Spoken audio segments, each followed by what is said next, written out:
और फैशन कौन सा होता है, और वो है सिंप्लिसिटी। कहावत सुनी होगी आपने, a beautiful hands always raise for help. जो दूसरों की मदद करते हैं वही हाथ सुंदर होते हैं। Beautiful eyes always see good, beautiful mouth always speak कैसा, स्वीट, और ब्यूटीफुल फेस ऑलवेज स्माइल। अगर एक क्लिक करते समय हम लोग स्माइल करते ताकि हम जब वो फोटो बाद में देखे तो हमको भी अच्छा लगे, और हमारा फोटो कोई और देखे तो उसको भी अच्छा लगे। तो अच्छा दिखने के लिए जब हम लोग स्माइल करते थोड़ा टाइम, तो सिर्फ थोड़ा टाइम अच्छा दिखना है या हमेशा अच्छा दिखना है? तो फिर हमेशा हमारा चेहरा कैसा चाहिए? तो ये जो अंदर की आवाज होती है ना बच्चों, वो क्या करती है, हमें इंस्ट्रक्शंस देती है, टाइम टू टाइम इंस्ट्रक्शंस देती है। वो हमें बताती है सही क्या है, गलत क्या है, क्या करना चाहिए, क्या नहीं करना चाहिए। वो हमें हमेशा इम्प्रूव करने की कोशिश करती है। कौन सा वाला पार्ट है? करेक्ट, ये वाला पार्ट है। क्यों क्यों ये वाला पार्ट है? क्योंकि थोड़ा भी मन को बुरा लगा तो मन क्या हो गया, हमारा कमजोर हो गया, शक्तिशाली। हम जितना परफेक्ट रहेंगे, जितना अच्छे से काम करेंगे, तो हमको क्या रहेगा, कॉन्फिडेंट। मतलब खुद के अंदर की जितनी क्वालिटी हम बढ़ा सकते, तो हमारे अंदर क्वालिटी बढ़ेंगी तो हम क्या फील करेंगे, कॉन्फिडेंट। देखो इसका क्वेश्चन है, भगवान का जन्म कब हुआ? जिस प्रकार से मनुष्यों का जन्म होता है और जो जन्म लेता है उसका मृत्यु भी निश्चित रूप से होता है। भगवान भगवान इसीलिए कहलाता है क्योंकि वो जन्म और मृत्यु से न्यारा है। अगर वो भी जन्म ले तो भगवान में और हम में कोई अंतर रहेगा ही नहीं। अच्छा, आत्मा दिख सकती है क्या प्रश्न है। अब यहाँ पर जो लाइट चल रहा है, लाइट दिख रहा है, लाइट दिख रहा है, उसे केबल को हम देख सकते हैं, केबल देख सकते हैं ना। अगर कनेक्शन जोड़ा है तो केबल को तो देख सकते हैं ना। लाइट शुरू करने के लिए, फैन शुरू करने के लिए केबल तो लगती है, उसको भी देख सकते हैं। लेकिन वो काम कब करती है? जब उसके अंदर इलेक्ट्रिसिटी है। ठीक है, हम जिसको कहते हैं अभी तो फैन चल ही नहीं रहा है, लाइट चल ही नहीं रही, क्यों?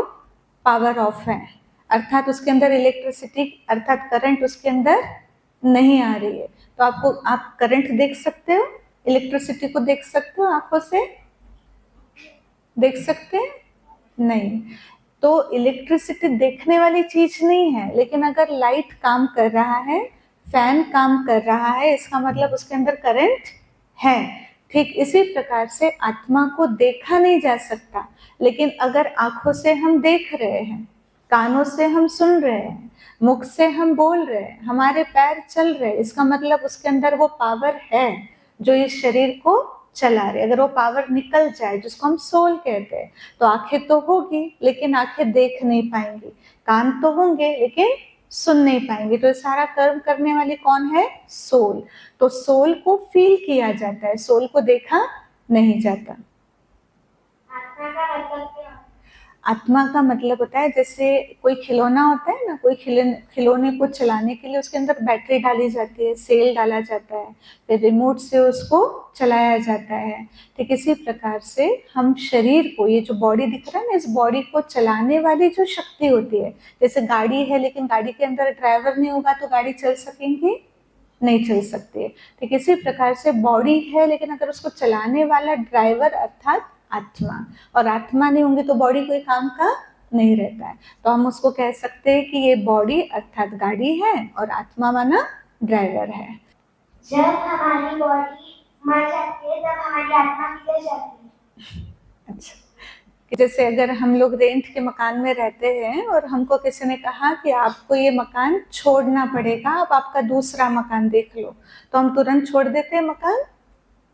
छोड़ेंगे? या हम कहेंगे कि हम पहले दूसरा मकान ढूंढते हैं फिर छोड़ेंगे?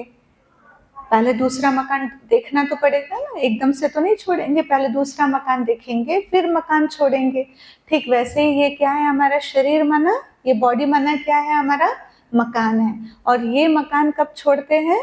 जब हमारे लिए दूसरा मकान रेडी होता है, माना दूसरी बॉडी जब रेडी होती है तब इस बॉडी को सोल छोड़ती है, उसके पहले नहीं छोड़ती है। ठीक है,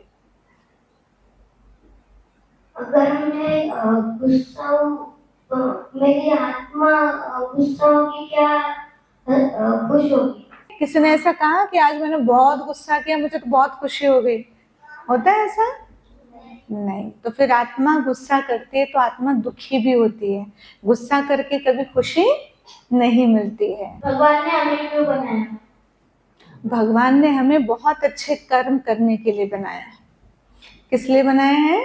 हम एक अच्छा इंसान बने, हम भगवान का नाम रोशन करें, हम किसके बच्चे हैं उस पेरेंट्स का नाम रोशन करें और संसार को बहुत अच्छी दिशा में लेके जाए। हमारा जीवन ऐसे बनाए जिससे सबको खुशी हो, सबको हमसे कुछ अच्छा सीखने को मिले, हमको देखकर कोई ये कहे कि अरे बनना है तो ऐसा बनना है, इसलिए भगवान ने हमको बनाया। आपको कब पता चला इसके बारे में? अच्छा, मैं जब छोटी थी मैं ना 1.5-2 साल की थी, तब इतना तो मुझे पता नहीं था, लेकिन हमारे पेरेंट्स ब्रह्मा कुमारीज में जाते थे तो मैं उनके साथ जाती थी। फिर धीरे धीरे जैसे जैसे अभी आप लोगों को समझ रहा है ऐसे मुझे समझता गया बचपन से। मैम सबसे पहला भगवान कौन है? निराकार परमात्मा, जिसको किसी ने अल्लाह कहा, कहते हैं ना अल्लाह नुक्ता नूर, मुस्लिम धर्म में जिसको कहते हैं नुक्ता नूर, नूर का मतलब होता है रोशनी, जिसको मुस्लिम धर्म में नूर कहते हैं। फिर किसी ने उसको कहा कि गॉड इज लाइट, क्रिश्चियन धर्म में कहते हैं कि वो लाइट है, अर्थात ही प्रकाश है। फिर सिख धर्म में कहा परमात्मा एक ओंकार है, ओंकार का अर्थ होता है निराकार, उसको कोई हमारे जैसा फिजिकल शेप नहीं होता है, निराकार है। और हिंदू धर्म में उसको हम शिवलिंग के रूप में पूजते हैं, जिसको हम कहते हैं शिव परमात्माय नमः या ज्योतिर्लिंगम शिवम, तो वो ज्योति स्वरूप है। तो परमात्मा निराकार है, ज्योति स्वरूप है, उसके सामने किसी रिलीजन का कोई बाउंड्रीज नहीं रहती। जितनी भी विश्व के अंदर आत्माएं हैं वो सबका पिता है, इसलिए कहते सबका मालिक एक है। तो जो निराकार है वही भगवान है।